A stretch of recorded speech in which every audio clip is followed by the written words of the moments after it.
Celui qui veut n'a qu'à tester, il va voir. Il n'y a pas deux capitaines dans un bateau. Donc, yam san ya kwa manzi, réseaux sociaux zugu, dik ma makile de tara. Yam ne kin ka tolo maman pusuka, il a qui le bonwa, ka tolo ye sa le sa, pusuka mengaye. Ceux qui me connaissent bien. Ma menga ka monte. N'a démoli le fourni au bas enfin, non pourquoi ils jambani, il y a pas fati neba, fanyen yambo muto pe la poa, ne ka le zugu tiene mama starli, yabra me biga tempil ma ya an kanyen yamye.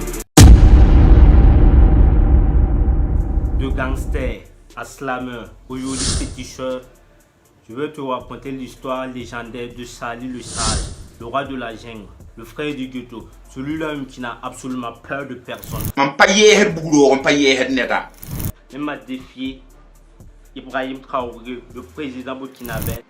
Au sandate, tu m'as moitié, au bol man tu tournes me wum taba. Tenga na paye de mamma, yum kata mamwe. Yam tire haka soda et la mimi, a mieux bonne ami vima pour yirma.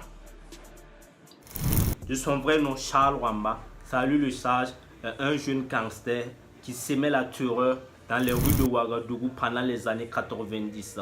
Et à force de s'aimer la terreur dans les bagarres de gang, il se fait un petit renommé où on l'appelle Salut le Sage, le roi de la jungle, le frère du ghetto. Charles qui a assis, Charles n'a pas été facile. Même la bagarre. Si côté bagarre, bon, Dieu l'avait donné la force. Vous êtes deux, vous êtes trois. Si vous ne faites pas attention, il va vous frapper. Et lui, sa bagarre ne finit pas le même jour. Si vous arrivez à les chasser aujourd'hui, tenez-vous bien que Charles va revenir et vous aurez votre compte. Où il va entamer des séries de braquages et de bagarres de rue.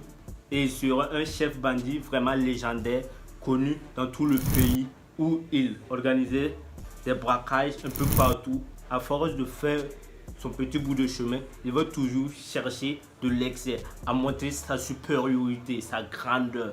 Que les autorités du pays, les forces armées, les policiers, les militaires, les gendarmes vont commencer à le rechercher. Après de longs mois de chasse à l'homme, il se fait arrêter par la gendarmerie, jugé et transféré à la Mako, où il va prendre une peine de 4 ans 7 mois. Après sa sortie, il va regagner sa place dans la cité, où il va toujours affirmer sa grandeur, sa supériorité. Quand le roi est de retour, tout le monde est forcé de s'allier. Il va reprendre les règnes du château, du territoire, de la cité. Et il va organiser tout là où il l'avait laissé. Il va recommencer à organiser les braquages, à faire dealer de la drogue, à transiter la drogue un peu partout, à organiser des bagarres de rue. Et il était vraiment reconnu par son art du combat. Il aimait les bagarres. Quand il y a bagarre, c'est lui qui était là en train de lutter avec son gang et tout ça. Et après ça, il se fera encore à nouveau arrêté par la police. Et là, il va prendre une peine d'emprisonnement de 2 ans. Après sa sortie, il va voir que le fait de faire le banditisme dans le pays, ça ne sert absolument à rien. Il est toujours à la recherche de la dopamine pour montrer sa supériorité, qu'il est vraiment le roi de la cité, qu'il est vraiment un lion, un guerrier. Et c'est là qu'il va entrer dans la guérilla.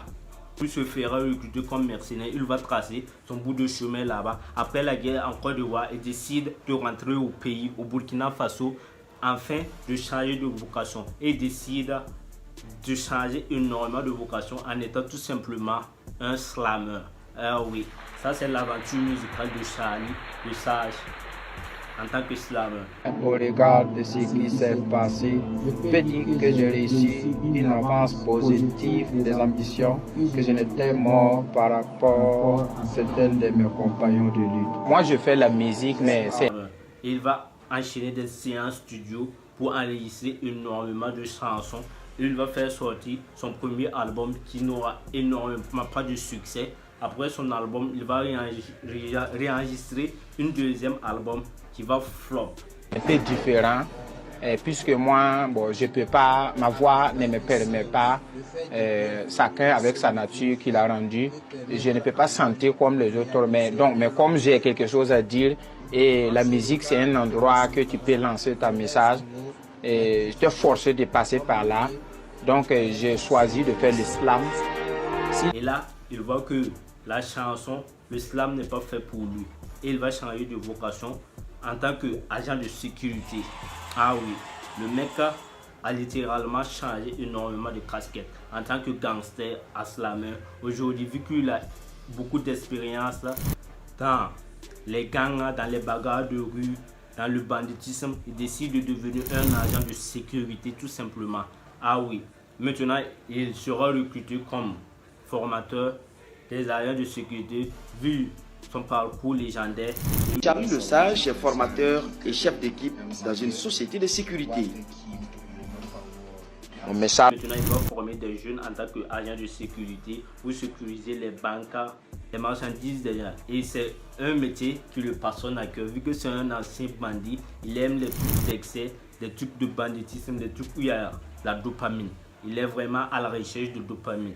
Et là, il va voir que le fait de sécuriser les banques État, il n'y a pas énormément de bandits là-bas qui vont venir braquer les banques. Et d'ici, il est toujours à la recherche de dopamine. C'est là qu'il va partir maintenant vers les sites d'orpaillage afin de sécuriser l'or et tout ça, vu qu'il y a énormément de banditisme là-bas. Il était vraiment recherché par tous les commerçants, toutes les entreprises voulaient engager son service de sécurité pour sécuriser leurs biens, leurs marchandises, vu que c'est l'un des services, les agents de sécurité les plus performants du pays.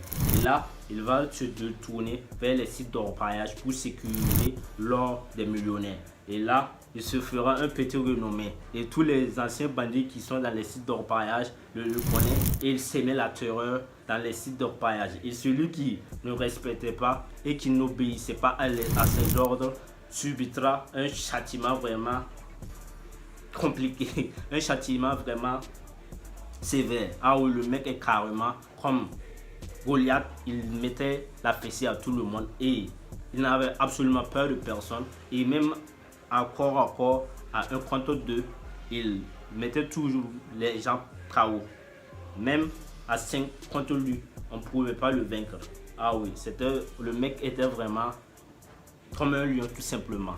Et là, il va voir que là-bas, le fait l'agence de sécurité ne le plaisait toujours pas, ne le convenait pas. Et là, il va décider tout simplement d'organiser et de lancer son centre de formation pour des personnes, les retards mentaux, afin de les former et de les rééduquer pour qu'ils puissent avoir une intégration dans la société. Et c'est là qu'il va lancer son centre de rééducation pour personnes de retard mental dans une des villes du pays où il ne connaissait absolument personne. C'est pendant ses aventures de sécurité qu'il sera vraiment apprécié dans la ville et va se faire une petite renommée dans la ville et décide tout simplement de lancer son centre là-bas. Et là, il y a des gens qui envoyaient leurs personnes malades mentales, les malades et tout ça. Et dans le centre, il avait ces gens et des médecins qui encadraient les personnes tout simplement, les retards mentaux et tout ça. Et s'il y a des retards mentaux vraiment agressifs, il décide tout simplement d'employer la force pour le recadrer et tout ça. Suite à ça, son centre est vraiment appelé partout. Il y a énormément de personnes dans les 4 recoins du Burkina qui voulaient envoyer leur malade et leur retard mental là-bas, afin qu'ils puissent les rééduquer, vu qu'il y avait énormément de succès là-bas. Il y a énormément de personnes qui étaient vraiment bien éduquées. Et c'est là, il y aura des problèmes aussi dans le centre. Et c'est des informations à prendre avec des pincettes. Qu'il y a un malade, un retard mental qui est là-bas, et qui était un peu violent, et ils ont voulu appliquer la force pour le rééduquer. Et malheureusement, il perd la vie. Et là, mam tin yik balan ngwe myo balan da tin tu songo zalam ti mam yo da ti mana centre bene mam da ti ma centre bi o ba mam da ya ni tirse est ce que myo ko da mam ni prison là nton da mam balan yo ko ni prison parce que mam pa tenga biga parce que mam ka be biga mam wa mana tumbe ti tum da mara hatin ni sukini tar bamba ti bam nton da mam yo ko mam ni prison yu ma tabo. Les gens de la ville là se nervent contre lui, sont en colère et décident tout simplement de fermer le centre et ils l'ont envoyé en prison une nouvelle fois. Et oui, le mec avec la prison il fait que partir des va-et-vient en prison. Et il a affirmé dans une vidéo qu'il a fait 25 ans de prison dans sa vie. Ngom de botole soso zugo yam mi prison. Yam do tek yam je man prison. You meng de you mai. Ma man prison mam ti ma pour you piscile nous. Mam di ka tien Côte d'Ivoire. Le gars et la prison, c'est devenu une histoire de famille. Il ne cesse de partir en prison et de revenir. Et il va écoper d'une peine de 3 ans encore. Et après sa sortie, il décide de changer catégoriquement de casquette encore. Il décide de devenir tout simplement un féticheur. Et c'est pas n'importe laquelle. Un féticheur qui a pour vocation de lutter pour la survie des coutumes ancestrales de ses ancêtres. Et le mec devient tout simplement un athée qui lutte pour la survie de la coutume ancestrale de ses ancêtres. Et il lutte contre les musulmans, les christianistes et les autres religions. Et il affirme que c'est la religion de ses ancêtres qui est la meilleure religion. Et chaque Burkinabé prendre au sérieux la religion de ses ancêtres et laisser les autres religions. Ainsi que les autres Africains doivent prendre pour vocation la religion de leurs ancêtres, comme les Béninois doivent prendre pour vocation et pour religion tout simplement le voodoo, ainsi de suite, ainsi de suite. Et il n'a pas cessé d'affirmer et il débat tout simplement sur les réseaux sociaux, que ce soit sur TikTok, Facebook, YouTube, Instagram. Il inonde tous les réseaux sociaux et il fait des vidéos chaque jour non-stop. Une évangélisation médiatique sur la religion de ses ancêtres, sur la coutume ancestrale burkinabé tout simplement. Il a pour ennemis les musulmans, les chrétiens, les christianistes et autres. En faisant ces vidéos, il va avoir une fanbase énorme derrière lui qui va le soutenir et il va cumuler des millions d'abonnés sur ces différents réseaux sociaux. Et il va avoir une force gigantesque à continuer à faire des vidéos. Le problème avec ce monsieur, c'est qu'il ne s'attaque pas tout simplement à la religion. S'il y a des faits politiques, il met sa bouche là-bas. Vu que c'est un ancien gangster, un ancien bandit qui s'est repenti et il a toujours la rage, il cherche toujours la dopamine. Mais vu qu'il peut, il a fait énormément de prison dans sa vie. Alors il est devenu un vieux et il n'a plus envie de partir en prison vu qu'il a à peu près la cinquantaine ou la soixantaine. Donc vous voyez, il a déjà fait la moitié de sa vie en prison, mais il décide d'être sur les réseaux sociaux en train de chercher des petits embrouilles par gauche. Il a envie de faire la barre, mais comme il ne peut plus faire la barre physiquement, maintenant il est en train de faire la barre sur les réseaux sociaux. Donc il n'hésite pas, s'il y a des faits politiques, il met sa bouche dedans. S'il y a des influenceurs qui se battent sur les réseaux, il met sa bouche dedans, il intervient à chaque fois. Si tel pays est en conflit, il met sa bouche, tout ça. Donc, à force de parler aussi de tout et de rien, il se crée des ennemis et il gagne des embrouilles un peu partout. Et il y a énormément de personnes qui le convoquent en justice encore pour ça, pour ses affirmations, ses prises de position et tout ça. Et tout récemment, il y a des musulmans burkinabés qui ont pris la parole contre les coutumes ancestrales qui disent que ça ne sert absolument à rien, les athées et tout ça. Et ça l'a énervé, ça l'a complètement bouleversé. Et il décide de faire une semaine de live non-stop pour insulter cette personne-là et profiter d'insulter les musulmans tout simplement. Et il n'a pas hésité aussi à demander au président burkinabé de lui envoyer au front pour qu'il puisse lutter contre les terroristes avec ses gris-gris et l'accompagnement des ancêtres tout simplement. Il a demandé d'envoyer les musulmans aussi, ceux qui prétendent que ils ont le courant et tout ça, que de les envoyer eux tous là-bas. Ils vont voir c'est quel Dieu qui est vraiment puissant et qui va lutter contre les terroristes.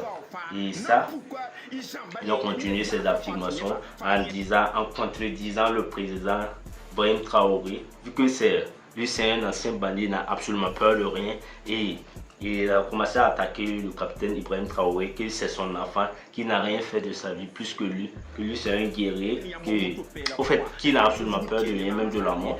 Et un beau matin, on a fait 3 jours sans entendre parler de lui, vu qu'il sortait chaque jour, il publiait des vidéos massivement et il a inondé les réseaux sociaux. Tout le monde en parlait que de lui. Il est devenu un influenceur de taille au Burkina Faso. Tout le monde le connaît au Burkina Faso.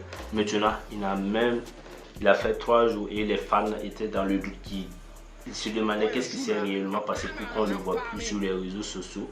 Et subitement, on voit un jeune homme faire une vidéo supposant être Charles Junior, qui est le fils de Charlie, de Charles, et il affirme dans la vidéo que son père a été arrêté par des gendarmes, qu'il y a des gendarmes qui sont venus là-bas à la maison, et ils ont vu son père, et jusqu'à présent, il ne sait pas où il est allé, et ils n'ont aucune information sur lui. Après quelques semaines de doute, les fans étaient dans le doute et demandaient où il est parti, ils l'ont attrapé. Et il y a les médias qui ont communiqué des communiqués officiels en disant que vu que c'était son souhait de partir au front, ils ont exaucé ce souhait. Et actuellement, il a été réquisitionné pour le front tout simplement. Et oui, actuellement, il est au front afin de lutter contre les terroristes et tout ça. Mais jusqu'à l'heure, on n'a pas encore vu de nouvelles ou de photos, ni rien de lui affirmant qu'il est au front en train de faire. Il y a d'autres qui disent qu'on l'a emprisonné après ses propos. Il y a d'autres qui disent, bon, il y a énormément de doutes, de rumeurs sur le sujet.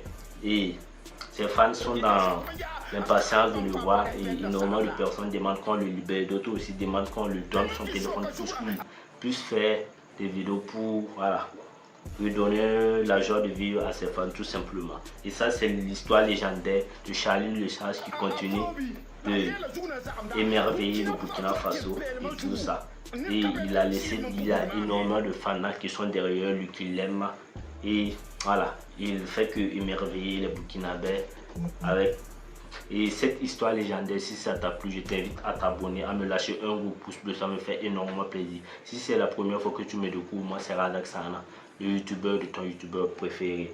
Donc abonne-toi, partage, parce que ça me fait énormément de travail de vous faire ce genre de vidéos. Si vous voyez, la vidéo est un peu changée, voilà, la caméra s'éteint, tout ça. Donc je recharge et tout ça. Et actuellement il fait presque 1h du matin et je suis en train de parler avec vous. Donc ça me ferait énormément plaisir si tu t'abonnes et puis tu me partages cette vidéo au maximum. Et on va se donner rendez-vous pour une nouvelle vidéo. Allez, peace out.